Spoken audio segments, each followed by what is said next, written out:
요절 말씀 묵상합니다. 왕을 세워주소서. 사무엘상 8장 7절입니다. 여호와께서 사무엘에게 이르시되 백성이 내게 한 말을 다 들으라. 그들이 너를 버림이 아니요 나를 버려 자기의 왕이 되지 못하게 함이라. 아멘. 오늘 같이 보실 하나님 말씀은 이사야서입니다. 49장 1절에서 7절까지 말씀을 교독하겠습니다. 이사야 49장 1절에서 7절입니다. 제가 가지고 있는 성경 1028쪽. 먼저 제가 한 절 읽겠습니다. 손들아 내게 들으라. 먼 곳 백성들아 귀를 기울이라. 여호와께서 태에서부터 나를 부르셨고 내 어머니의 복중에서부터 내 이름을 기억하셨으며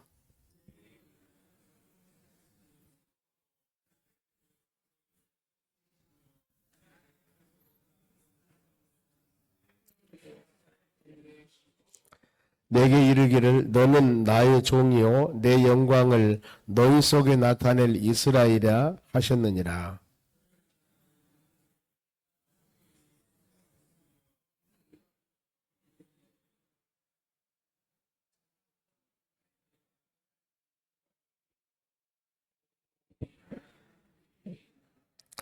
이제 여호와께서 말씀하시나니 그는 태에서부터 나를 그의 종으로 지으신 이요 야곱을 그에게 돌아오게 하시는 이시니 이스라엘이 그에게로 모이는도다. 그러므로 내가 여호와 보시기에 영화롭게 되었으며 나의 하나님은 나의 힘이 되셨도다.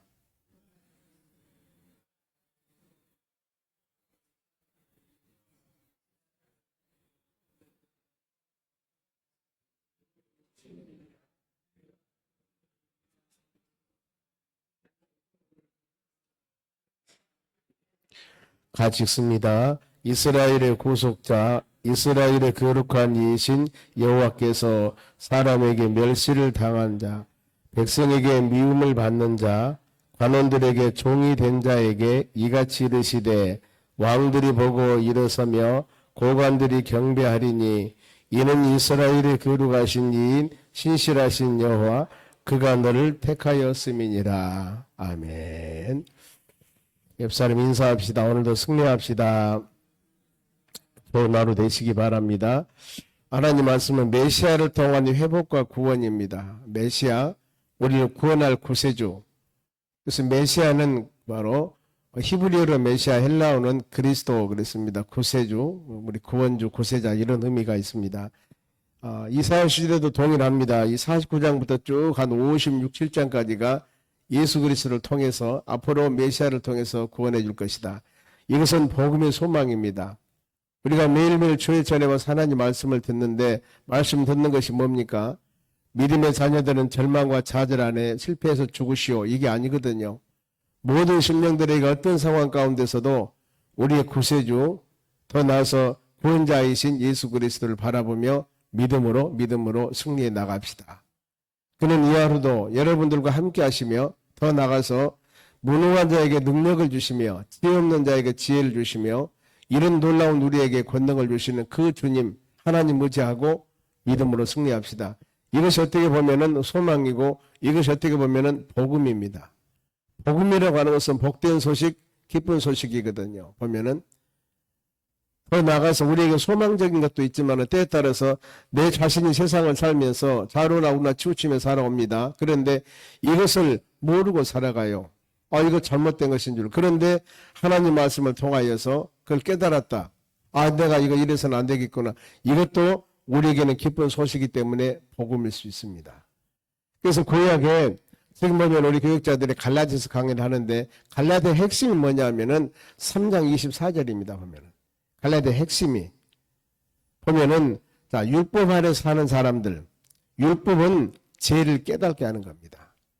즉 말하면 법이 있습니다. 법이 있으면은 믿음의 사람들, 한 나라 국가 국민들이 마음대로 살아가는데 법은 이렇게 살면은 올바른 삶이요, 이렇게 살면 죄다. 죄가 무엇인가를 가르치는 것이 법이에요. 보면은 그러니까 잘못하면 법에 따라 판단을 받지 않습니까? 왜 감옥에 갑니까? 왜 벌금을 내요? 죄를 졌다 그 말이죠. 법에 어긋났다는 겁니다. 우리가 승용차를 타고 가다 보면 딱지가 날라오죠. 규정에 어긋난 일을 했다 그 말이에요. 벌금을 내는 거예요. 그러면 사람들이 세상에 잘못하면 감옥에 가지 않습니까? 감옥에 간 사람 모두 다 규정된 법에 어긋난 사람들이거든. 근데 구약 율법이라고 하는 것은 믿음의 사람들이 말씀 안에 살아야 되는데 그러지 못함에 대한 깨달음입니다. 말씀을 듣고 이거 잘못했고 깨닫고 그리고 깨달은 그들을 예수 그리스도로 인도하는 모각선생 초등교사라고 그랬습니다. 초등교사.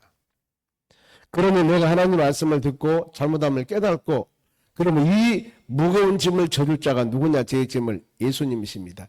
예수 그리스도 인도하신 모각선생 바로 이 교사로 그럽니다. 그래서 모든 사람은 믿음으로 의롭게 되는 것들. 믿음으로. 우리가 의롭다 그 말은 죄 없다 그 말인데 이 죄 없다 그 말은 헌금을 한다 하더라도 억만금을 드린다 하나님께 드린다 하더라도 죄 없어지지 않습니다. 죄는요 없어진 것은 회개예요. 회개. 성경 그렇게 말씀합니다. 너희 죄가 진호 같을지라도 번호 같을지라도 자복하고 회개하면은 요한일서 1장 9절이거든요. 자복하고 회개하면 모든 죄를 사하게 할 것이다. 예수 그리스도 피가 이렇게 말씀을 해요. 그러니 우리가 내 자신 성경 말씀을 들으면서 잘못함을 깨달았을 때 우리 입술로 고백하면 그 모든 것이 다 죄해지는 겁니다. 그래서 이것을 은혜라고 하는 겁니다. 믿음으로 은혜.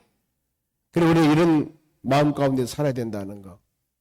그래서 오늘 하루도 이 예수 그리스도께서 많은 하나님의 자녀들 자로나 우나 치우치고 말씀을 어긋나 그들에게 이제는 너희들이 살 길은 예수 그리스도 메시아 구세주 구원자인 예수 그리스도 돌아오는 것, 예수 그리스도를 믿는 것, 믿음 안에 사는 것, 이걸 선포하는 겁니다.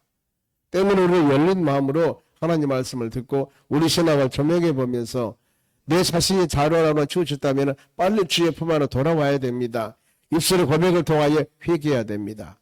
그러면 정결한 몸을 가지고 여러분이 기도했던 것들, 내가 원하는 것들을 하나님에 따라 연락되니까 하나님의 때가 되매 아름다운 열매를 맺게 도와준 것입니다. 우리가 말하는 기도 응답이 되는 거예요.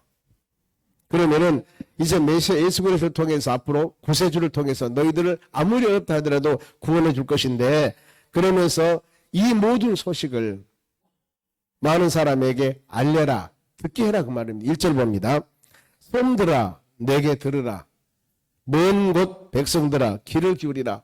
섬들 먼 곳 백성들 모든 이방인들을 말합니다. 예수님께서 말씀하시기를 수고하고 무거운 짐진 자들 다 내게로 오라 했지 않습니까? 다 오라 그 말입니다. 귀를 기울이고 들으라. 여호와께서 태에서부터 너를 부르셨고 엄마 뱃속에 짓기 전에 그리고 내 어머니 복중에서부터 내 이름을 기억하였으며 그럽니다. 하나님께서는 이와 같이 특히 에레미야서 이사야 다음에 에레미야서가 나옵니다. 에레미야서 1장에 그런 말씀이 나와요. 보면은 하나님께서 시대적인 상황이 어렵습니다. 이때 에레미야 선지를 불러요. 소명합니다. 네가 이 시대의 선지자 역할을 감당해라. 그랬을 때 나는 아이라 할 수 없습니다. 이 어려운 시기에 내가 얼마나 똑똑하고 잘날까지 나는 못합니다. 이랬을 때 이 말합니다. 너는 아이라 하지 말라. 너희가 태중에 짓기 전에 내가 너를 지었고 만들었다고 그럽니다. 우리는 하나님께서 이미 너를 지명하고 불렀다. 그러니 그리스도 안에서 믿음으로 살아가라. 그런데 우리도 얼마나 감사하는가. 에베소 1장 4절 보면은 하나님이 여러분을 선택했는데 언제 선택했느냐. 이 창세 전에 선택했다고 합니다. 창세 전에. 이게 하나님 은혜예요. 그런데 부르는 시기는 어떤 사람은 모태신앙이 있을 거고 어떤 사람은 중간에 부를 것이고 부르는 시기는 다르지만은 선택은 창세 전이라고 말씀을 해요. 얼마나 하나님 은혜 감사합니까? 우리 같은 사람은 엄마 태중에 짓기 전에 창세 전에 이미 전에 우리를 선택했다는 거 얼마나 하나님 감사합니까? 그리고 우리 이런 말씀을 들으면서 하나님 나 같은 사람에게 그런 은혜를 주었으니 너무나 감사합니다. 그러면서 내 이름을 기억하였으며 이제 선택한 하나님이 우리에게 가장 원하는 것은 뭐냐면은 하나님 말씀대로 살아라. 자, 2절 같이 읽겠습니다. 내 입을 날카로운 칼같이 만드시고 나를 그의 손 그늘에 숨기시며 나를 갈고 닦은 화살로 만드사 그의 화살통에 감추시고 여기서 내 입은 날카로운 칼같이 만드시며 하나님의 입에서 나온 말씀 히브리 4장 12절에 뭐라 하냐면은 좌우의 날선 검모도도 예리하다고 그랬습니다. 말씀의 능력이. 그래서 우리 삶 가운데 모난 부분이 있습니다. 안 그러면 삐뚤어진 부분이 있습니다. 올바르지 못한 부분이 있습니다. 이것은 바로 하나님의 말씀으로 좌우의 날선 검모도에 대한 하나님 말씀으로 이것을 만드는 겁니다.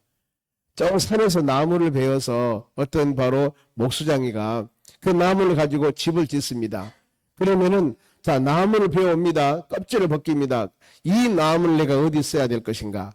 파서 대패로 아니면은 톱으로 자르고 만들어서 기둥을 만들든가 석가래를 만들든가. 그래서 나무 짓는 데 필요하게 쓰거든요. 하나님께서는 우리를 믿음의 사람으로 필요한 도구로 사용하는데 연단 만들 때 무엇으로 만드신가? 이 히브리 4장 12절에 하나님 말씀이라고 그럽니다. 좌우의 날선 검모도에 대한 이 말씀을 가지고 자를 것은 자르고 더 나가서 붙일 것은 붙이고 그래서 우리를 필요한 데 사용하는 겁니다. 주님의 적당한 도구로 사용하는 겁니다. 그래서 우리 하나님께서 여러분들 사용하는 것은 토기장이와 비유를 말씀을 합니다. 토기장이 비유. 즉 흙을 가지고 그릇을 만들어요. 어떤 것은 항아리를 만들기도 하고 어떤 것은 조그마한 그릇을 만들게 하고 어떤 것은 장을 담기 위해서 조그마한 양념통을 만듭니다. 양념 그릇을 만들어요. 양념 그릇은 클 필요가 없습니다. 주인이 쓰기에 국그릇, 양념 그릇, 밥그릇 주인이 쓰게 만드는 거예요. 무엇을 가지고? 흙을 가지고. 하나님 여러분들을 흙인 우리를 하나님 만들었다니까요. 이렇게 쓰게 저렇게 쓰게 이렇게 쓰게. 하나님 만든 작품이기 때문에 하나님 필요하니까.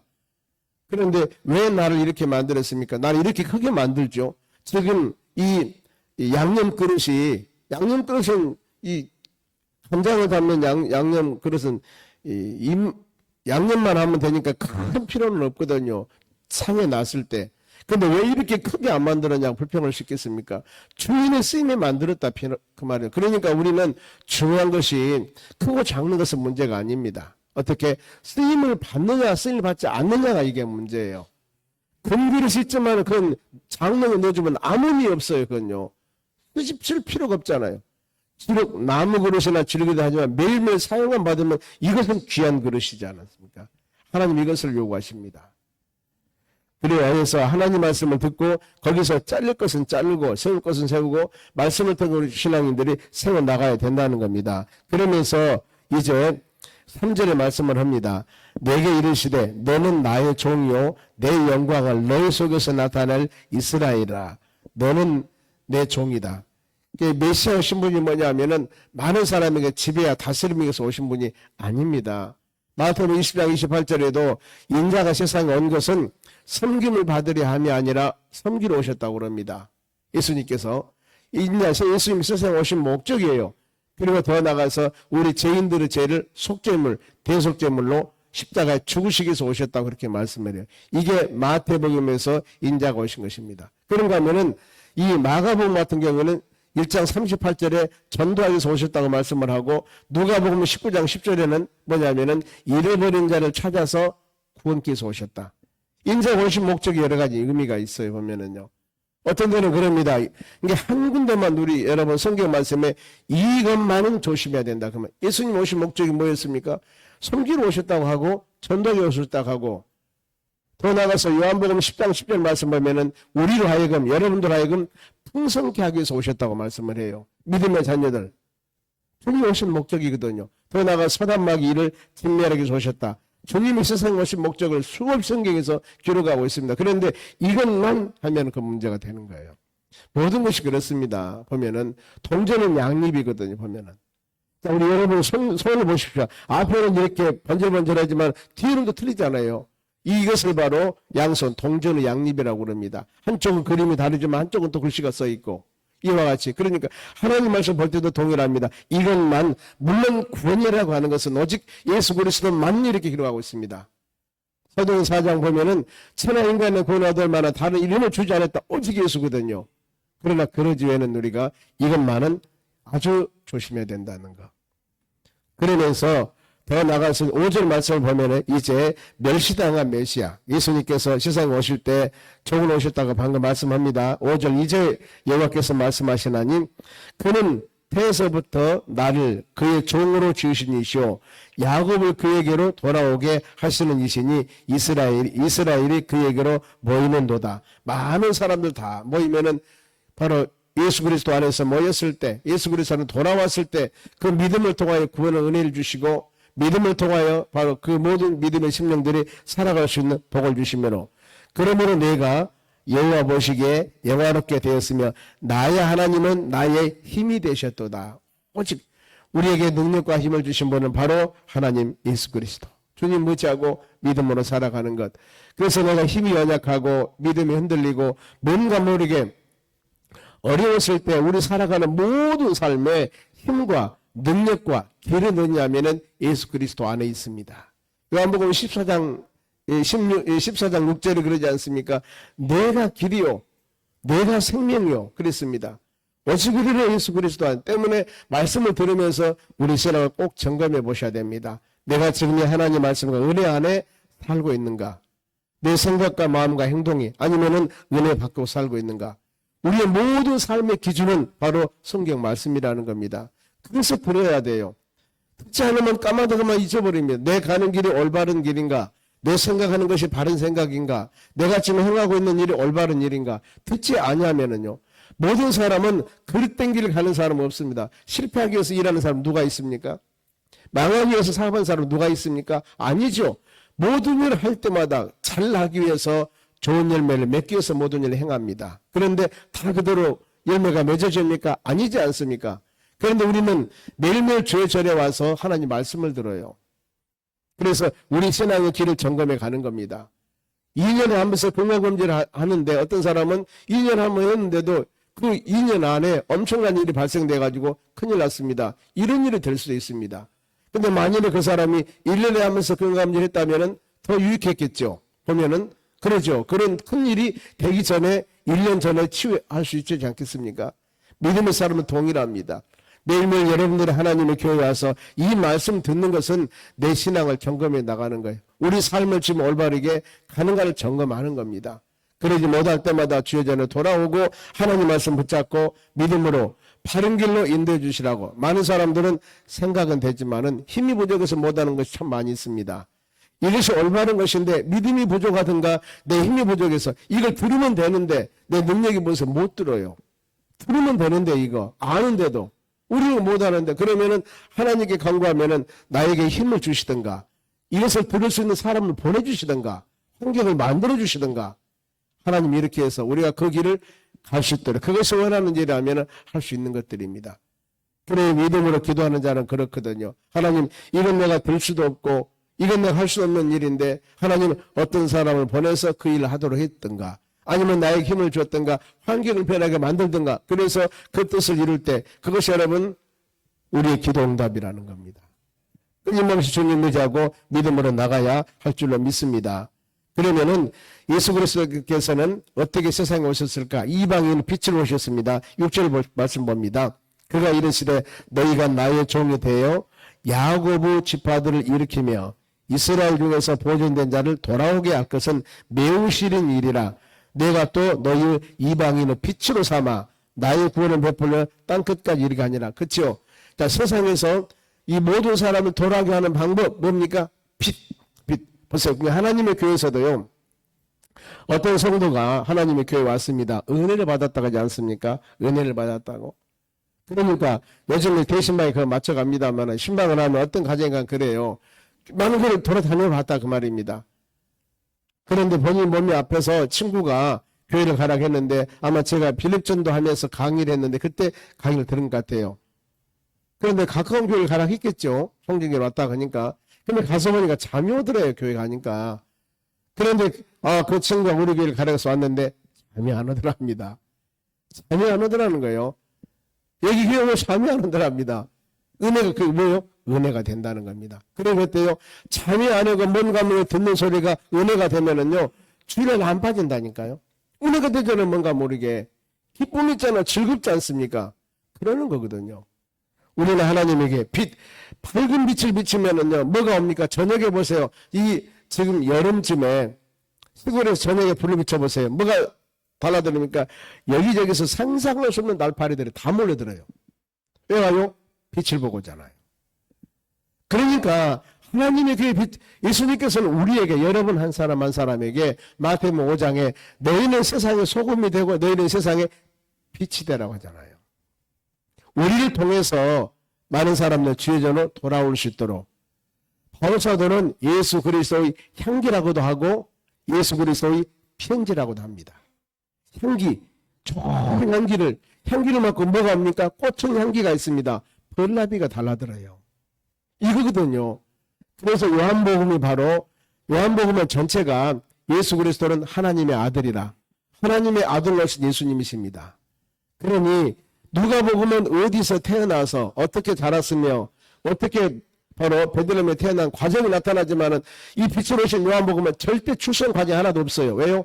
빛으로 오셨잖아요. 하나님의 아들이잖아요. 그래서 출생 과정이 없는 거예요.